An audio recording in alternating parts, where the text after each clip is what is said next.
All right. All right. Okay. So we finished last week on Samach Gimel Amud Aleph in this three-way sort of machlokes between Rabbah, Abaya, and Rava, and how we understand the Mishnah. And we concluded that the brisa that we talked about Rav Oshia and his brisa, that his brisa was the sort of concluding and final word to understand how what can you do when you transact, in other words, can you exchange wheat and he had for wine and for oil, and all of this can be done without incurring any question of ribis. So that was Rav Oshia's brisa, and we concluded with it's about maybe 15 lines or so from the top. Omar Rava, this Rava said there were three conclusions that stand out from Rav Oshia. So let's just review them quickly because it's germane to what we're going to talk about today. So Rava says, Shema mina med Rav Oshia tlas, three things we learned from Rav Oshia's brisa. One is you learn mina de ma'amide milva al gabe peres, that which and these are important concepts because otherwise you sort of be limited in what you can do. So he says that you can convert a loan, a regular loan, into a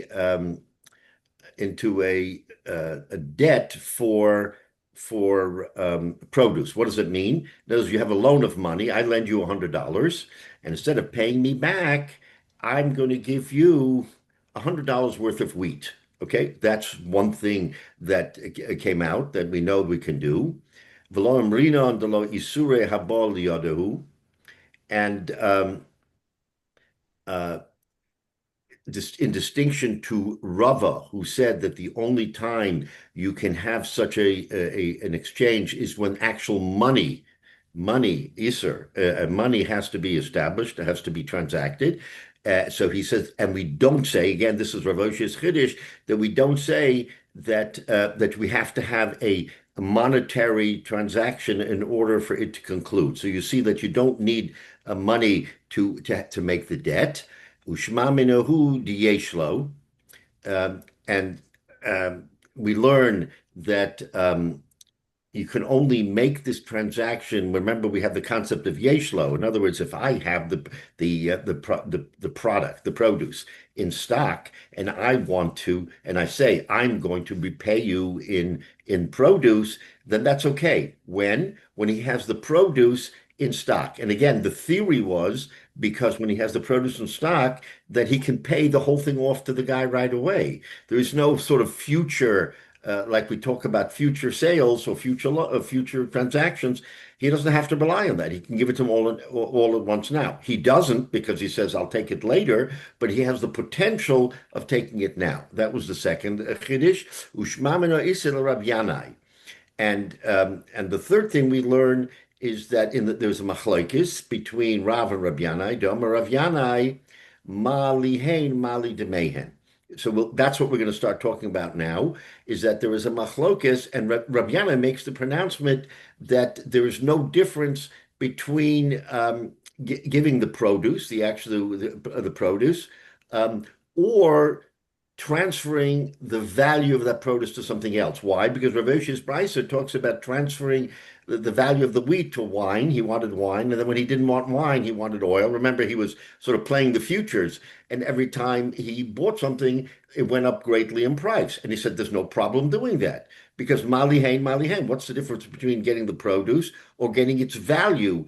Either way, it's okay. So that becomes the subject of our discussion. What does that mean? What does it Oh, mean so could that you you just tilt can? your could you tilt your screen a little bit? That's like only see the top of your head. That's perfect. Yeah, Thank you. okay. So, what does that mean that you can transfer the value of the produce um, I mean, the produce itself to a value that you can jump to something else? What does that mean? All right, so that's the chiddush. Now the Gemara is going to say the itmar. Why? What's the problem? Rav Omar Oisin Amona Beperus. So an amana is like a future contract. So Rob says that you can make an amana, a future contract in Paris, right? If you're going to transact in produce, vein osen amana bedamin. But you cannot make a future contract um, of trading in money. What does that mean in bedamim? So what it means that you're going to repay the produce for the cash value at the time of the return. In other words, it's worth $100 now, and it's going to be, let's say, at the time of when you're paying it, when you're actually paying out, it's going to be $120. It says you can't do that where you're going to have a future payout of the cash value of the product. Oh, That's excuse me, right. Rabbi. Yeah, So we're talking about conversions. So right. how many conversions in a row can you do? Well, according to Oshia, you can keep doing it. Keep doing conversions. You could do multiple conversions. Why? Because in each case, what you're doing is you've established the price of, let's say, the first commodity. So Right. now we know what the first commodity is. When you're buying the second commodity, you already have an established price. Now, the question will be, Jay, whether or not you have to have that second or third commodity yeshlo. It has to be in Right, stock. right. That's going to be the question. Because if you could just do it without it, And then that's real futures. that's right, right. But if there's a yeshlo in each case, then Yeah, each case repeats itself correctly because as long as there's a yeshlo, then he can transfer it to another product and another. Yes, he's making money, but it's his own money that he's making. Remember, the yeah, concept is a yeshlo, it's all mine. The increase in profit is not you're paying me ribbis. I have it because I own it. You're just holding right. it for me, but I own it. All right. We So should that's say good Rob's. morning. We should say good morning to Tzvi. Good morning, Tzvi. Good morning, Tzvi. All right, so that's Rav's position. Now, Rav Yanai, the Rav Yanai we just quoted, says, Mali hein, Mali de mayhem. What's the difference of of giving the actual product or the cash value of the product, right? As long as you own it, it shouldn't make a difference. According to Rav, you can't do it. Ein osun amona bedamin. But according to Rav Yanai, he's which we just quoted in one of the chedushim of Rav Oshia is mali hein mali demayim. What difference is there between whether you're giving the produce or giving the value of the produce? Therefore, according to Rav Yanai, as long as you meet the requirements, you can give the value of the produce. Unlike Rav, who says no, you can only do only you can give the produce itself, but nothing else. So So this sounds like, excuse me, Rabbi, yeah, sounds like there's a hidden agenda here where where Rob says you have to have the stuff, the real stuff, in order to complete a transaction. They're trying to avoid lots of speculation to go along with among the Jewish people because you can start buying without owning the stuff. It doesn't. It's not there. It's not here yet. It's not been born yet. The field didn't grow yet. yeah. You start having a tumult among the Jewish people, and so, as a deterrent, they're saying, no, you have to have the real goods here if you're doing a transfer, kind from one thing to another. You Right. can't do it just on paper. Right. So let's dig well, you make a good point, but let's dig a little bit further into understanding the machlokas between Rav and Rav Yanai. What Rav is really saying is you can make a deal in a transfer with produce because remember what we said previously that when you exchange when you deal in produce, it's not even if there's an increase in value, there's no clear evidence or understanding that this is ribis. Because ribis, the way we understand it generally, is money. I give you $100, you give me back 110, that's ribis.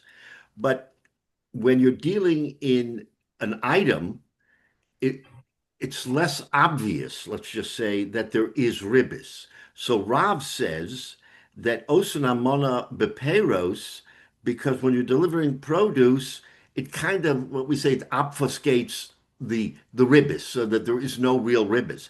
But when you say that you're going to give me $100 worth of wheat, and now instead you're going to give me 100, 110, whatever it is, and now you're going to give me that in cash value. Rav is concerned that when you translate it from a product into cash, that will look like ribbis. Because we've been saying all along that cash is what people see and say, oh, that's ribbis. They don't see it in produce, even if there's an increased value. So, so that's Rav's view because because you're transferring it into a cash item. That's what appears to be ribbis. So Rav says, no, we can't do it. Rav Yanai says, what's the difference? In other words, he's not concerned that if you're going to translate it from produce into money, that someone is going to say, oh, that is ribbis. Because once you establish the price, then he's not worried about it. He's not worried that people are going to interpret that as ribbis, even though now you're dealing in cash, not in produce. People can only see the counting of money. They That's can that see the conditions ahead of time that were right, more private than the right, public right. counting of money. Of the counting of the money, and And that's anything why that's Rob is not mowing down. money, Yeah, the value, anything that's not money, like objects or lawnmowers or whatever, the exact value is not it's known not by apparent. anybody within 10%. Right, but it's not apparent to you when you're looking at it that he Yeah, gave you something of greater value yeah, than you what you can't had, tell. because money is the The only thing that's that's what solid. we deal with. That's what we deal with. So the machlokes here is a little bit philosophical. Is when someone is going to see a transaction, is he going to think it's ribbis? Now, there's not more ribbis in the produce than there is in the money, but the money will appear to be ribbis where the produce will not appear to be ribbis. And that's the machlokes. That's why Rav says you can't do it. Rav Yanai says I'm not worried about it. If it's good for one, it's good for the other. If it's good that the produce is worth that and you're going to take it, then it's also good for the money. In other words, he's not worried that people will be Well, choishish. why doesn't he worry about the fact that when people are doing a transaction with money, they don't do it publicly. They do it privately, just like if you're talking about payros. Why do they assume that money transactions can be viewed by others? And even okay, whether they see it or not, the word is out. Okay, so we're not necessarily talking that they watch the transaction, like you say, it could be behind closed doors, but it'll come out. And someone will say, "Oh, I heard that he lent him $100, and what wound up being he paid him back 110." Just And because it was somebody, That's just because I'm they with Jay heard on doesn't this. mean it's true. no, okay, but again, we're talking about, yeah, no one's making it up. They're just saying this is what happened. What happened was he lent him $100, and he was going to give him back in wheat, and instead of giving back the wheat is worth 110, and instead of giving back, he gave him back cash of 110. Now, the fact is that it's okay because of Yeshlo, but it's not going to appear to be okay. It's not going to appear to be okay. So this is where appearances matter, not necessarily in the public sphere, but even in the private sphere, appearances matter, and therefore Rav is more choimer, and the Rav Yana is mekel. He said, I don't see a problem if you whether you give it in money or you give it in product, it's the same thing. So he doesn't want to make a distinction. Um, uh, Okay, he doesn't make a distinction. And again, you have to have yeshlo. I mean, there's no question that you have to have the underlying reason for why this whole transaction can work, and that's because of yeshlo. Okay, so that's the machlokes. And now and Rav Yan and Rav Moshe's Brisa tells us that we hold like Rav Yanai. That's the upshot of that Shema Mino. So now the Gemara asks Akasha, Rav says that there's a chilik between whether or not you pay back in produce or you pay back in money. Mesve, ask Akasha on Rav. Kulum im yesh lo mutter. we established that all of this that was said by Rav Hyatt is permitted if there's yeshlo, right? If there's yeshlo, then you can keep transacting from wheat to yayin to shemen, and everything is okay because there is yeshlo, right? As long as he has it. So what do we see from that brisa? That you're allowed to transfer. You're allowed to transfer from one to the other, and um, because of Yeshlo. So how can Rob say that if it is bedamim, that if he's going to ask for the damim instead of the item, that's okay? We see from that brisa that you can keep converting, right? And so you can keep converting from one to the other, and at some point you're going to collect. At some point you're going to collect. So if, according to Rav, if you establish, in other words, Rav has sort of tunnel vision. If you establish a contract for tavua for wheat, then you have to pay back in wheat. How can you pay back in wine? How can you pay back in shemen? Because you've already established that the contract is for wheat. Because Rav is very limiting. Rav wants to say that if you make a deal for wheat, you can pay back in wheat as long as there's yeshlo, right? And you can't pay back in damim. Inherent in the understanding of Rav is you can't pay back in damim, in money, but you can't pay back in anything that isn't wheat. Anything else? Right, anything else. So the Rav Hyatt's brisa says you can do that. So how could Rav came later? How can Rav say that you're limited to only the item that you're dealing with when the brisa says under the right circumstances you can transfer from one item to the other or even into money. So, Another question, though, and I'm sure this must come up somewhere, probably in another Gemara or something, but wheat is this very interesting example because you have the Yashon and Chodesh. I go ahead and borrow some wheat from you in ER, and so that's at that point that's Yashon. I can go ahead and eat it right away, etc. But if I wanted something, I can eat right away. I don't get around to paying you back until 6 months later. I pay you back with the same amount, same nominal value of wheat, but now this is Kadash, and you can't actually eat it until second day of Pesach. right. Is that a valid payback? I mean, it's just Right. So that's an interesting question. If it has a different status. So it doesn't seem as if the Gemara is too concerned about the status of the item. Um, I mean, we're not so particular about it now, but in the times of them and in the times of Beis Hamikdash, people for sure would be particular about it. yeah, I understand. I mean, you can ask the same thing. But I mean, can one convert the wheat into well, say grapes or wine? And if it was netta ravoy, right? Right. Was it available? No, but that's something maybe you couldn't eat at all. This is something where you you can can eat it, eat, but you but got you to have wait a to couple wait. months. You have to wait, right? So again, that's a good question. It's a good question. It doesn't seem as if the Gemara is concerned with it. The question is, does it come up? I didn't see it when I was looking at some of the different commentaries that were shown in. But it's an interesting It might be question. discussed in a different Gemara where Yeah, they yeah, talk the about different kind. Right, Yitachon. right, right. So we have to take a look whether or not that's a limiting factor if the transaction transverses a time period when it becomes, as again, maybe as long as you can use it, eat it at some point in time. Status, Then status it's changed. what's that?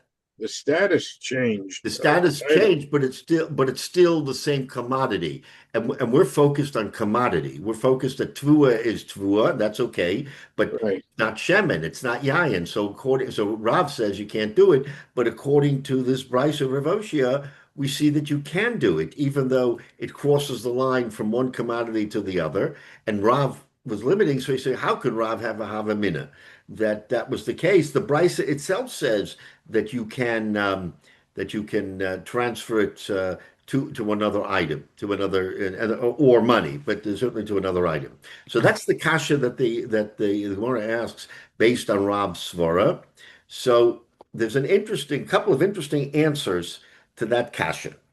So when we talk about a transaction, we're saying that, okay, you paid for it, money changes hands, and now I'm the owner of it. Are you really the owner of it? That's the question. Why? Because you hadn't fully completed the transaction. Your Remember, opinion by is metaltalin, moving objects, there has to be either hagbah or meshicha. right. There has to be a physical act to complete the transaction. Merely passing money or items between two people, it's clear that that's what they want to do, but does it form a completion? So this is how the Gemara wants to answer Rav. Amar Rav Huna Amar Rav. So Rav Huna says in the name of Rav that the reason why in the Brisa it was acceptable because he did a Meshicha, right? That he did a Meshicha Keshemashech. So in other words, where he did the Meshicha, then the transaction is completed. What Rav is talking about himself is Beli Meshicha. If there was no Mashiach. So if there was no Mashiach, he says, then you're limited to only the item that you've transacted for, because that's the deal. So you Why, have why to don't complete, how can you jump to another deal? You haven't finished the first deal. How can why you didn't jump from why Tur didn't to they Shemin or to Yayin when you haven't finished the first deal? why didn't they discuss this in terms of Kenyan? There was no Kenyan made. That's what we're talking about. Mashiach is the Kenyan. Mashiach is the Kenyan that completes the transaction. So why doesn't the Gemara actually open up another discussion about what kind of a Kenyan do you have to make in these transactions and Well, make I it mean, very clear yeah. that Taltalin need a Kenyan and a field doesn't need a Kenyan that way. So, I mean, again, the Gemara is not going to now at this point start talking about Mashiach, which we've already talked about elsewhere. So everybody knows that Uh-huh. that you have to be Makabel Kinyan like you do at Chometz Pesach and all these other things. You have to. It's not enough to give them the money. The money alone is fine, but it has to be completed. So we understand that. It's sort of in the weeds here. But now that we're asking Akasha and Rav, how can Rav even say that when there's a brisa that says otherwise? The answer is because the brisa already is talking about Mashiach. In the brisa, there was already Mashiach, and therefore it was a valid transfer from one item to the other, but Rav's not. So this is kind of as often happens in the Gemara, we say this again and again and again. It's that it's too obvious a kasha for there not to be a simple teretz. And the simple teretz is Mashiach. So therefore you can make a distinction between the Brisa and Rav. Okay, I understand that. But now look at the next line. Frek the Gemara even mashmech tzricha l'meimar. Do you even have to articulate the whole thing if there's a Mashiach? Mashiach we know. In other words, the Havamina here was there was no Mashiach. And we're having a discussion about can you make this transaction from produce to money or produce to produce? Says the Gemara, no. It was always inherent in the discussion that Rav Oshia was talking about Mashiach, and what Rav was talking about is not Mashiach. That's how we answered the Kasha. Frek the Gemara, do we even have to say that if there's Mashiach that would happen? In other words, it's a why are you even wasting my time by saying Chas v'shalom? I'm not wasting, but why are you even telling me about Mashiach? It's so obvious that if there was Mashiach that you could do it. So, in other words, you want to answer the kasha on Rav by saying Mashiach, but that goes without saying. So you're saying Ibish Mashiach, Tzricha L'Meimer? Do you even have to tell me that if there's Mashiach, you're allowed to do it? We're trying to figure out, can you do it without Mashiach? So, and that's the machlokes between Rav and Rabbi Yana. According to Rabbi Yana, you can do it without Mashiach. According to Rav, you can't. And you're going to tell me that the reason why it's not a kasha on Rav is because one is Mashiach. In other words, it's too obvious an issue for the Gemara to say that that's the teretz on Rav. That's what the Gemara wants to say, that there was a legitimate kasha on Rav from that brisa, and Mashiach can't be the answer because Mashiach, everybody agrees. Even Rav would agree that by Mashiach you can do it because you own it. It's Yeah. outright. So it's an interesting question. They want to give a teretz, and it's an interesting question. Your answer doesn't even fit the parameters here. So now the Gemara wants to give a different answer on why there's no kasha on Rav from the Brisa, as Gom Shiyachad Lo Keren Zavius. So we have this in other Gemaras as well, that when a person makes a transaction, no Mashiach, no Kinyan, and he takes the produce and he clears out a corner of his warehouse and he puts the produce from this transaction in that corner, not to be mixed with anything else. Kasha, is that legitimate or is it not legitimate? Can you do that and get away with it or not? That's the machlokes between Rav and Rabbi Yanai. Whereas Rav says that's not enough. Putting away in a Karen Zavi is okay, it's very nice. You've identified it and you put it in the corner. But at the end of the day, if you're going to transact, you're still going to transact with money or something else, which is not proper. So Rav's position remains intact. We're somewhere between mixing it all up or Mashicha. And that middle ground is Karen Zavius. So when you have a Karen Zavius, then you're putting everything into the corner, and that seems to be the case. Um, uh, so if it's a Karen Zavius, then even though there's no Mashiach, Rav might agree and saying it's as if he paid for it, even though he didn't complete the transaction. But by Karen Zavius, Rav would agree with Rav Yanai. But when Rav says Vein Osen Amona Bedamim, he means where there's no Karen Zavius. You just transacted and everything is mixed together. You say that's not okay. You can't do that. So the teretz of Karen Zavius is in lieu of saying Mashiach, which the Gemara says everybody knows Mashiach. That can't be what the issue is. So we say it's Karen Zavius where it's not as obvious because he has not actually owned it, because Karen Zavius is not a Kenyan. It's not a Kenyan, but Rav would agree that it's sufficiently identified as yours that the Yesh Lo concept applies, and you can then say the food that's in this case, the wheat that's in this Karen Zavius, I'm now going to transact for Yayin, and then Yayin to Shemin. In other words, you don't need the complete transaction in order to do it. So it's an interesting teretz because we find a way to say that Rav can agree that under certain circumstances you can do this, because after all, the Brisa says we got to find a way to fit Rav into the Brisa. He can't argue with the Brisa. So the Brisa says you can do it. Rav says you can't do it. How do we fit it in? So the Gemara wants to say Mashiach. Nope. That's too obvious. You can't say Mashiach. If you say Karen Zavius, that's a chiddush. And Rav will say, yes, with Karen Zavius, I agree with Rav Oshi's Brisa that you can now transfer from wheat to yayin and from yayin to shemen, and it's not going to be a problem. But I myself, Rav, when I say what I say, it's simply a regular transaction. No Karen Zavius, nothing. So I hold what I hold, that you can only do Amona a contract in Paris with the particular Paris, the Tvua, let's say, that you have, and you can't mix it with something else. All right, so that's the teretz of the Gemara, and now you reconcile Rav with the Brisa that there's no kasha.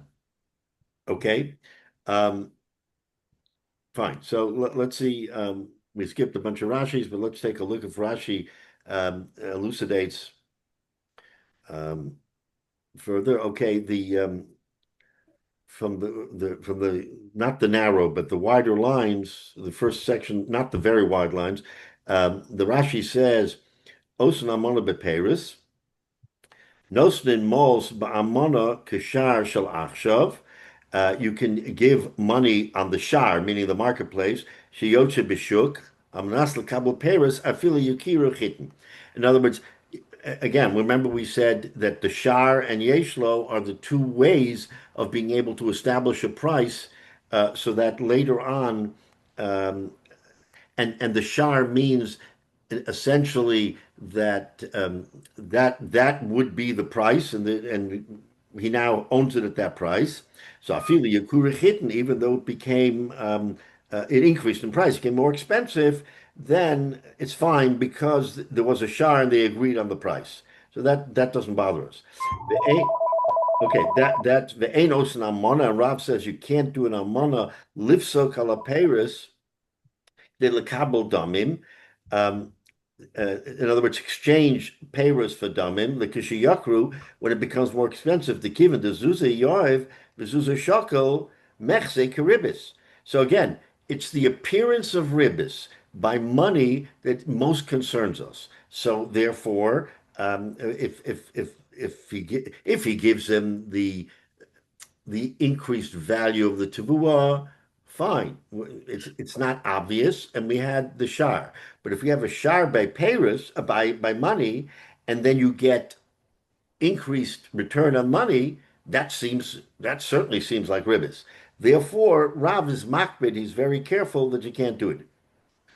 Now, we say im yeshlo, if he has it, mutter, mahid Rav Oshia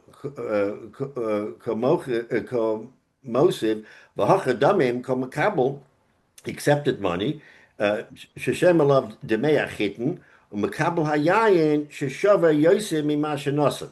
And he's trading it for wine, which is more than what he had for the tvua. Mitchila lo kona yain mimenu. He didn't buy wine at the very outset. So it's as if he's accepting money for the chitim, which he may, because remember, we say that when there's an increase in the value and you cash out, that's okay. So now what's repeating itself is he's taking the money of the chitim. He's not, he's just exchanging it. But in theory, he's taking the money from the chitim, which is legitimate, and he's buying yayin, regular transaction. That you're allowed to do. Now, if there's yeshlo and the yayin increases in price, then again, he can sort of liquidate his holding by getting yayin, by getting wine. But if it's yeshlo, he can get the equivalent, so to speak, the equivalent in money to buy the shemen. There's never money here. There's only commodities transacting. But if you want to understand it, what's behind it, then you can say, yes, he's selling the tvua for money and buying yayin. And yeshlo, it's his. Now, when the price goes up, he's selling yayin for money and buying shemen. Those are all completely legitimate transactions because the yeshlo allows him to take a increase in value of the commodity and take it in money. That's what Rav says. So if you can take it in money, it's not ribis. Now you go ahead and you buy something else. Of course, in the Brisa, we never see any money. We only see the commodities. But he's explaining that if you transferred it into a monetary transaction, maybe it's clearer to understand. And because of yeshlo, you're allowed to do it, even though it's money, because it's yeshlo. So Rav Yanai really has as we said, he's Momekel, but he's saying that I don't see the difference between commodities and money as long as yeshlo, then I'm not worried about what people will see, sort of the Marasayan or whatever. I'm not worried about that. To me, the transaction is valid. There's no reason why you shouldn't be able to do it. Okay. So, b'shemashech, in other words, that you do Mashiach, shemashech haminu achite mitchila, the dmei achiten, the day called makabel.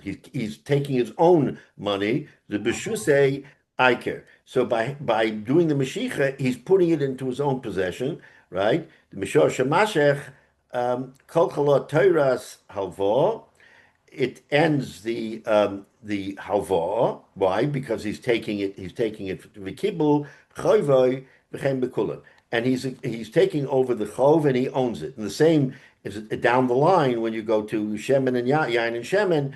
Every time it repeats itself the same way that if he does Mashicha, then the transaction's over. So there can't even be a ribis question when if you say that there's a ribis question just from the monetary transaction without the Mashicha, okay, I might be able, if you're Rav, I might be able to say, yeah, I don't like that because money is something that is too obvious that it could be ribis.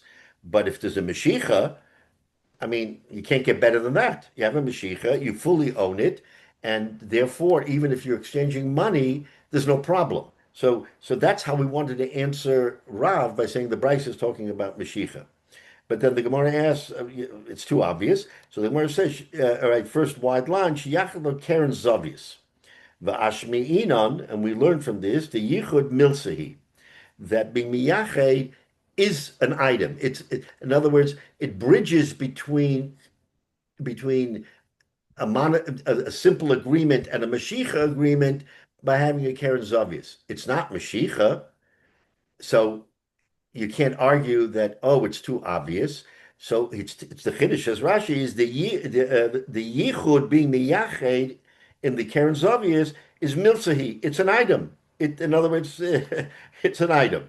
So again, for our purposes, let's say today, you're transacting, and of course, I mean, really the halacha is like Rav Yana. But if you're transacting and you're doing business, and you're in the futures business and you're trading and everything else, then if you were to follow Rav's view, it would be very limiting in what you can do because all you're doing is verbally making these transactions. You're not doing a Misa. You're not doing a Karen Zavius. You're not saying, okay, let me buy these futures and put them into the corner, and therefore it'll look like I own it. So from that standpoint, again, today we have Hatta Iska, but if you didn't have other Matirin, then you might argue that if you did today, let's say the Misa, you did a Karen Zavius, that would be sufficient to take you out of the Indian of Ribbis. We don't deal with that. Again, in the time of the Gemara, there was no Hatta Riska, so you had to deal in what was there at the time. And so the Chum said, Karen Zavius, this is a Chiddush. They're Mechadish that Karen Zavius is good enough to establish that you own it, and therefore you can exchange other commodities. That's the outcome of this Gemara. Okay, so now we understand the machlokes of Rav and Rav Yanai, and we gave a teretz. Now, comes Shmuel and said, nah, I don't like that teretz. The teretz of Keren Zavius seems to me to be a little bit forced. So Shmuel Amar, Shmuel comes with a different concept. Hi, Mani. What is the Brisa really talking about? The Brisa is holding like Rabbi Yehuda. So now we're introducing a new concept, Rabbi Yehuda, that this Brisa is like Rabbi Yehuda. What does that mean? The Omar, now this is a little complicated, so let's just go through this carefully. Rabbi Yehuda says, Tzad echod beribis muter. Gewaldige Chiddush. That, okay, if you make a transaction and there are two possible outcomes to the transaction, one which would be ribis and one which would not be ribis, then you can rely on the side that there's ribis and you will be potter from ribis. In other words, and we're going to go into the actual event. In other words, there's a situation where you can take ribis. What is that situation according to Rabbi Yehuda? If I make a transaction with you, and that transaction you could either give me money or give me goods, and if you gave me money, it would be ribis. But if you gave me goods, it would not be ribis. That even if you take the money, which l'chayra is ribis, but since there was an alternative, it wipes out that ribis from the money. That's a fascinating thing. That's kind of wild. It is, yeah, it is kind of wild. So let's see what it means. Tzad echad beribis. If one of the sides of the transaction, tzad echad, if one option in the transaction is ribis, as long as there is a non-ribis alternative, then it's mutter, right? So now, why does he say this? Because he wants to understand Rav. Because remember, we asked the kasha on Rav from the Brisa. How can Rav what is saying what he's saying? So he's saying no, it's not a kasha. Um, that yes, there is a it is ribis if you're going to take the money, but since the Brisa says you can substitute, Brisa says you can substitute one for the other, right? Then as long as the terms of the deal don't say specifically that this is what you should do, that you should you're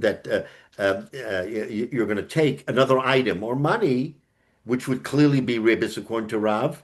Now he has an out. Rav can say, you know what? I agree. I agree with that Brisa because that Brisa is talking about where there were options. There were options on how that transaction could conclude. But And if there how are does options, then even if you take the ribis option, it's okay. That's a gewaldige chiddush. how does he come to say that there's another path that you can get away from ribis by using the alternate by field or whatever it is? I mean, that's subverting the law, really. Well, so this It's is where still an increase yeah, in something. right. So let's talk it out a minute.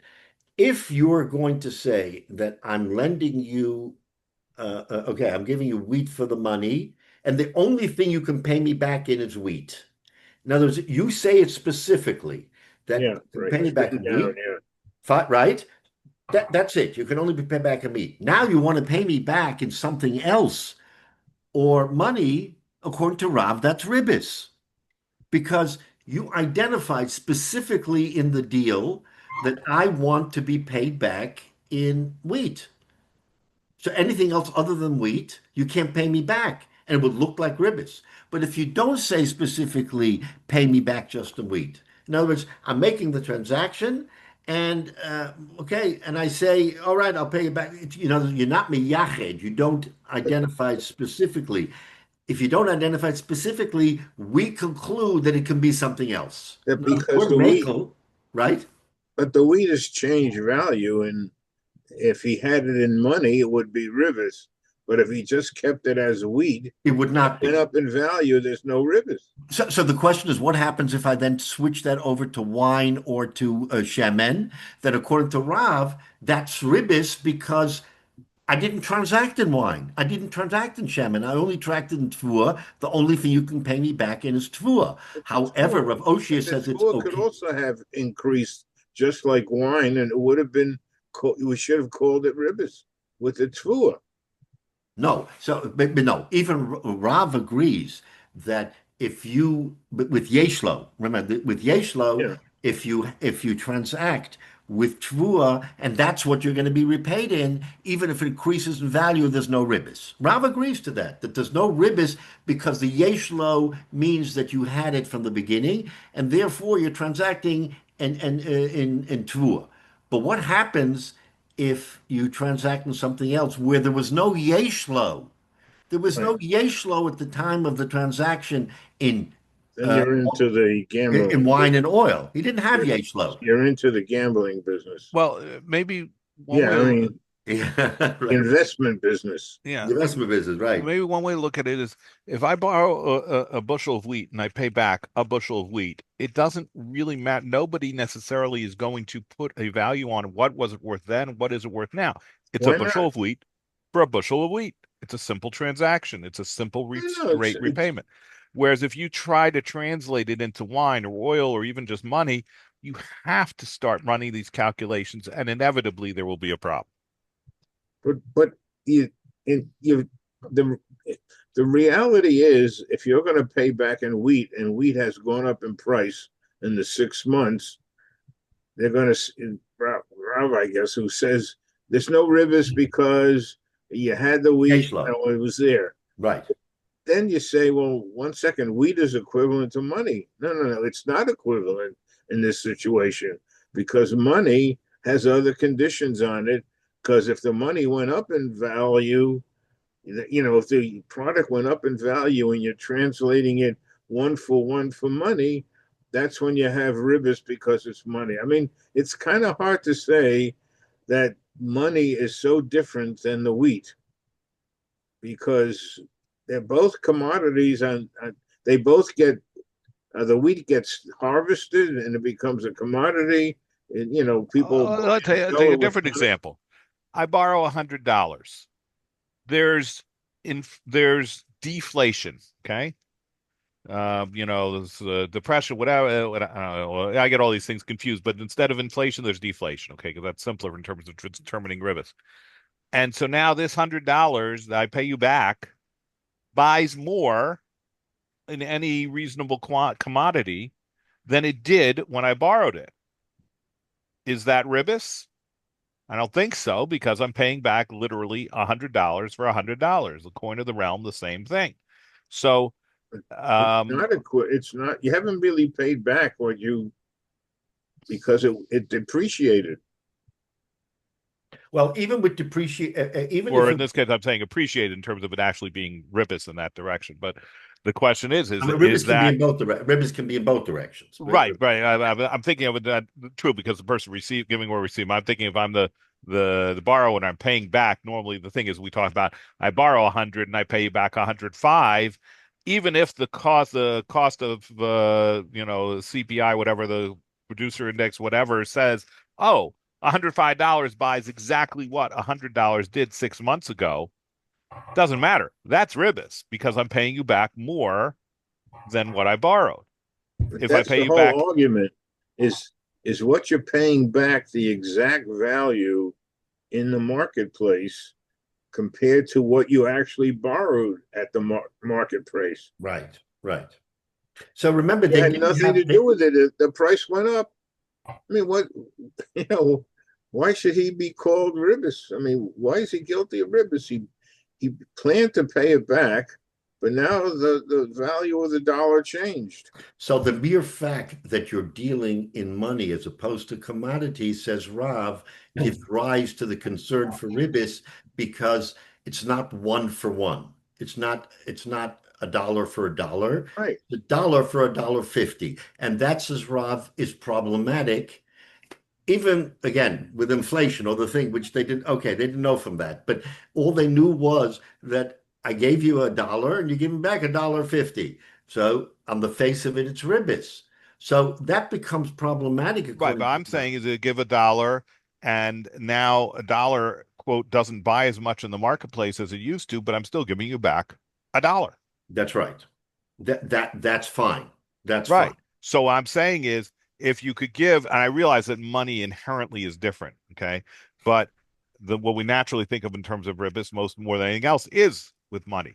So if I could borrow $100 and I pay back $100, even though the market what I can actually buy for $100 is maybe more or less than what was when I borrowed it. If I borrow a bushel of wheat and I pay back a bushel of wheat, okay, of same quality and everything else, the fact that that translated into dollars might be different now shouldn't matter. But if I instead go to pay you back by the monetary equivalent or the oil equivalent, then all these calculations come in and inevitably there's some rivets. Or the other way, you lost money. Yeah, yeah. Well, that's what the rabbi said is that ribis goes both ways. So we could Yeah. question of whether the borrower or the lender is the one who's giving the ribis or receiving the ribis. That's apparently not as relevant as the question of is there ribis. But Yeah. in my mind, if whatever you borrowed and you're paying back exactly the same kind of material, if it changed value because automatically you knew when you borrowed money, you borrowed a bushel of wheat, by the time you have to pay it back in 1 year, let's say, you're going to have to, if the market went down, you're going to have to give more wheat than you borrowed. Otherwise, Lender's going to But because say, it's in a commodity and it's not clearly identified as ribis, it's okay because it's a commodity and not money, and everything was contingent on I mean, the entire system was so the contingent on money. commodity, so a commodity was saying that both sides accept the fact that commodities can go up or down before you Right. even And borrow that's anything. acceptable, and that's acceptable if there was yeshlo, even if it went up, it's not ribis. Right. It's not ribis if the commodity goes up, as long as there was yeshlo. But if there was money exchanged for the item, and the money is more than what you originally lent, that's ribis because the money value is what we look at, not the commodity value. So if they go to Besdin and the money has changed value, what's Besdin going to rule? You have Besant's to going to make say up the difference, or you that have you to can't. return the difference. Besant's going to say that if you cash out the tavua for $110 and you want to give him 110 and you borrowed 100, Besant's going to say you can't do it. You only give him back $100, not 110.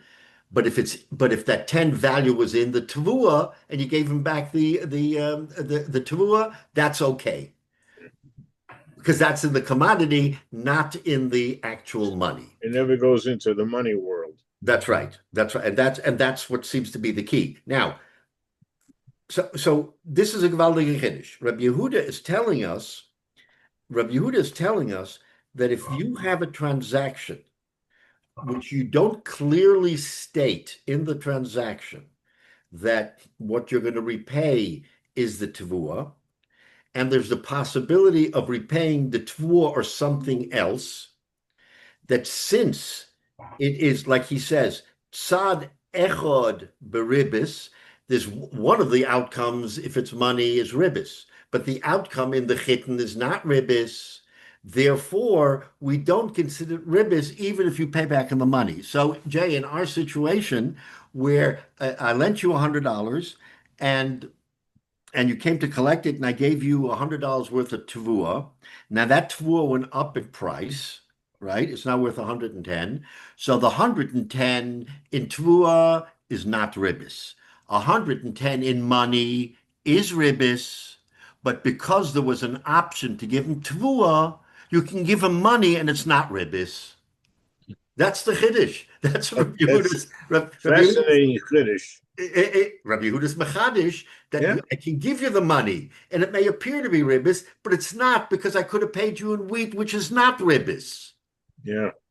Now, Rav doesn't hold like that. We'll see it with the Gemara Vayter. Rav holds like the Chachamim, that you can't do that trick. It doesn't matter. It's ribis. If you're paying back the money, it's ribis. According to Rabbi Yehuda, since you can hang your hat on a commodity which is not ribis, therefore paying back the money which is ribis, we don't count. Now, according to Rabbi Yehuda, that's Pshat and Rav. Rav can agree. Remember, what we're saying is that Yeah. Shmuel wants to give an alternative answer to the answer we gave before about Karen Zavias, where it's not a kasha on Rav. So according to Rabbi Yehuda, it's not a kasha on Rav. Why? Because Rav would say that in that particular case, he would agree that there's no ribis because we're holding on to Rabbi Yehuda, and Rabbi Yehuda is the one who says that you can do that. Now, it's an interesting concept because this is telling us that when a transaction isn't as specific as it needs to be, one for one, I'm lending you this, tvua has to be tvua. The mere fact that it's not stated in specific terms that it has to be that commodity allows you to make substitutions. Otherwise, you would have said, no, I only want that commodity. Now, so for our futures trader, I mean, as long as there's no prohibition for making those transactions, as long as there's yeshlo, of course, there's no prohibition of making those transactions. You can do it, not a problem. So that's the interesting chiddush of Rabbi Yehuda, and we're going to see that Rav certainly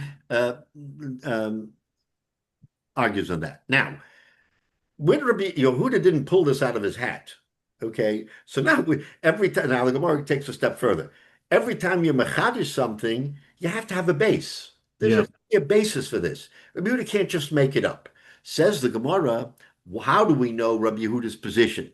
That that's fair, that you're allowed to do it. The Tanya, we learned in a brisa,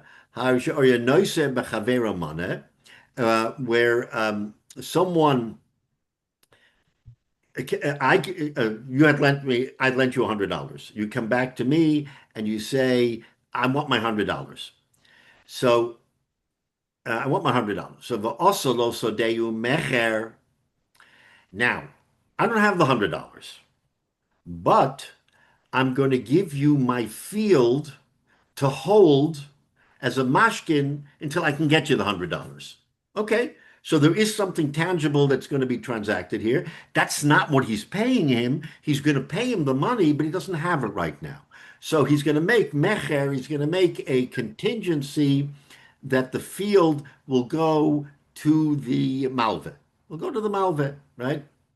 Now, of course, that gives rise to the question, what happens to the food, the produce from the field between the time of the mecher until he pays him off? And we had this before in a different context. We also said, to whom does it belong? Because there's something going on. It's not a barren field. It's a field that produces, let's say, there's wheat, corn, wine, whatever, yayin. Estrogen. Estrogen, right, right. So in other words, what happens? Says the Brisa, Bisman she'hamecha ochel peres mutter, that as long as the love eats the fruit, then you can do that. You can do it. The lova who owns that field can take from that field during that period of time. But lokeach ochel perus aser. But if the malve were to take perus from that field, it's forbidden. Why is it forbidden? Because that looks like interest. That looks like ribbis, right? That's the brisa. Rabbi Yehuda Omer. Comes Rabbi Yehuda on this brisa and it says, Af bisman shalokeach ochel peres mutter. No, even when the malve takes the peres during that period of time, it's mutter. It's permitted. He's allowed to do it.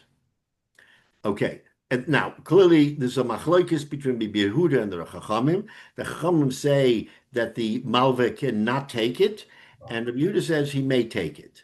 So, okay, so now Rabbi Yehuda is going to emphasize why his position is accurate. Amalehem Rabbi Yehuda. So Rabbi Yehuda said to the Chachamim, Masa bebaisos ben zunin. There was an actual case, and it happened, that Maisis ben zunim should also sodeyu mecher. He owed $100, and he took his field and he gave it as a mashkin to the malve. Right? Okay. Al-Pi Rabbi Eliezer ben Azariah, according to what Rabbi Eliezer ben Azariah said, he said you could do that. But okay. V'lokeach ochel peres hoyo. And what happened? In other words, Rabbi Eliezer ben Azariah was masking to that transaction. Okay, it was a Rosh Bezin. The field was worth a lot more than the transaction. Than the loan. Yeah, the loan, yeah. Right. But we're not focused on the value of the field. We're only focused on the fruit, the peris. V'lokeach ochel peris hoya. And in that particular case, the malve ate the peris. He ate the peris. Amrulo. So the Chachamim said, another Rabbi Yehuda is saying, you see that? Rabbi Eliezer ben Azariah said in that particular case that it was okay for the malve to eat the peris. You're telling me that if the malve can't eat the peris, only the love. You see that in the case of this fellow, Baisus ben Zunin, Rabbi Eliezer ben Azariah said, okay, v'lokeach ochel peris, he's allowed to eat the peris. Amru lo, so the Chachamim said to Rabbi Yehuda, Misham Raya, you're going to bring a Raya from that to your position. In other words, in that particular case, it was changing which player did which. Right, right. Um, that was not the case over there. No, you're mistaken. That was a case where the love ate the pears, not the malva. In other words, Rabbi Yehuda is saying, or rather, the It was his mashke. He could eat the peros. they could easily eat the pears. Yeah, why Yeah, not? It's his. the Chacham say you made a mistake. That's not a case where the malva ate the pears. The lokeach, the so to speak, the love Borrow. ate the pears. So he's saying to him that you picked on the wrong case because in that particular situation it didn't happen. In other words, you made a mistake. He's saying to Rabbi Yehuda, you thought that in the case of Baisis Ben Zunin that you extrapolated from that it was okay, and I'm telling you, says the Chachamim, you made a mistake because that was not the case. In that particular case, only the baro ate the parents. So now that's the machlokes. So, okay, now let's understand what the machlokes. So in other words, there seems to be some confusion. Correct, Zakta Gemara, my benayu. What is underlying the machlokes between Rabbi Yehuda and the Chachamim? Amar Baya said, Sad echod beribes ika benayu. That the difference between the Chachamim and Rabbi Yehuda is this concept of if there's, in other words, you have two possible outcomes, and sad echad beribis, and one is with ribis, and one is not beribis. Okay, so in other words, what Rabbi Yehuda, what we just quoted Rabbi Yehuda says that the reason why It was an option. the malve can eat the produce is because there are two outcomes here. Yeah. And if one outcome is permissible and one outcome is not permissible, then it's not ribis, even if you say the non-permissible outcome is what we're doing, because there was a havamina to do something else. Mm. So in other words, Rabbi Yehuda is saying, if you're telling me I was not correct, but the whole basis of why I said it in this particular case is because there were two possibilities. And if there's two possibilities, Rabbi Yehuda says, then he can keep the pairs. That's the Now, get out of jail. That's the what? get out of jail card. Get out of jail card. The Chachamim don't hold of this two-sided coin thing, and saying you can't say just because there's an opportunity to do it in a non-ribis fashion that if you do it beribis, it's okay. You can't do that. Can't do. So now the whole machlokes in that brisa was whether or not there was the possibility of having a different outcome, right? So that's the machlokes. Now we understand the machlokes, and we're going to stop, but we'll miss next week. But the real question here, just to forecast, the question is, you think that he can eat the ribis, eat the pears, and then get the field back? No. If he eats the pears, and then the lover comes and gives him the $100, the malva has to give him back the value of the pears that he ate. Yeah. That would be ribis. In other words, we're dealing in real time. In real time, the machlokes is, can he eat the pears? Is it considered ribis? Remember, the transaction isn't done. He lent him $100. He still has to get back his $100. It's only security. He only gave him security. He gave him security. The question is, can you use that security? Okay, the Chachamim say you can't. Rabbi Yehuda says you can. But make no mistake that at the end of the deal, if he pays him the $100, then he has to reimburse him. The malva has to reimburse him for the value of the produce, because otherwise it would be ribis. Yeah. But in real time, Rabbi Yehuda says, I can definitely do that because I have an option. I have an option to pay him in money or to pay him in a commodity. And of course, the Chachamim don't hold of that. They said you can't have options. Whatever you transacted, that's what it So where is. did Rabbi Yehuda get this idea from? From that brisa, because in that brisa, the Interpreting brisa it says, differently. okay, there's a machlek at the end that the Chacham say Rabbi Yehuda misinterpreted the brisa, but the brisa, according to Rabbi Yehuda, in this instance of Baisa's ben Zainin, that Rabbi Eliezer ben Azariah said that the malva can eat the payers. Yeah. If Rabbi Eliezer ben Azariah, let's say he was the Rosh Bezdin, and he said you can eat the payers, so Rabbi Yehuda says I hang my hat on that. If he can eat the payers, I say that's okay. Comes the Chacham and say no, you got the information incorrect. He didn't say you can eat the pears. He said you can't eat the pears. That the malva can't eat the pears. Okay, so that's a machlokes, whether or not he got it right or not. But in Rabbi Yehuda's interpretation of the brisa, you see that by being able to eat the pears, it's not ribis, and that's why he's saying that's my interpretation. Now, Yeah. this whole machlokes is really hanging on a thread because at the end of the day, do we know if the Chachamim were right or not? That the Rabbi Yehuda misinterpreted the Brisa? I don't know. We'll have to look at the Gemara later. But for our purposes right now, Rabbi Yehuda is to his shita. That's what Rabbi Eliezer ben Azariah said. He said that the seller can eat the payros and there's no ribbis. The only way you can eat the payros if there's no ribbis, because on the face of it there's ribbis, is because there was an option. And once you have an option, the contingency is what allows you to eat even the other way would be ribbis. Therefore, when Rabbi Yehuda says in our Gemara, right, to understand our Gemara, that a contingency works, he's hanging his hat on that brisa. The Chacham say you totally misinterpreted the brisa, has nothing to do with that. Therefore, Rav holds like the Chachamim that it's a very narrow window. If you transacted in wheat, you have to return wheat. You can't return wine. You can't return oil. You can't return money because that wasn't the deal.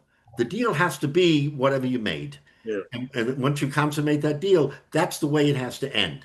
And of course, Rabbi Yana says no. And therefore, because Rabbi Yana holds like Rabbi Yehuda and Rav holds like the Chachamim. Okay, so that's kind of where we're at. And at least for our purposes, everybody seems to be satisfied, but it's not because you're going to see this further kashas. But at least for now, what we're going to understand is that that Rabbi Yanai's position is based on Rabbi Yehuda, and Rav's position is based on the Chachamim. And again, this is a very complicated area. Again, we've made it easy today because of the Heter Iska, so we don't have to worry about this. But at the time of the Gemara, they were very makbid. They were very careful. How are we going to transverse all these transactions? You have to, and we said ribis is, b'dei shemayim. There's no tshuva according to Rabbi Yochanan. So you have to be careful if ribis isn't the pashut thing. So anytime you make a transaction, you got to look up, down, sideways. Is this going to be a ribis? Am I going to make ribis? That makes for a very difficult matzav when people are dealing where there always has to be the chashash of ribis. And that's I think the takeaway here is that how critical that was, certainly in the time of the Gemara, that one shouldn't be over the lav. And then fortunately today, between Jews and if they do it, if they don't, then really there's an issue of ribbis. But today, we have that option. So Baruch Hashem, we don't have to deal with the severity of a ribbis situation. But anyway, that's how we'll conclude. So Mitzvah Hashem, in 2 weeks we'll pick it No up. shiur next week.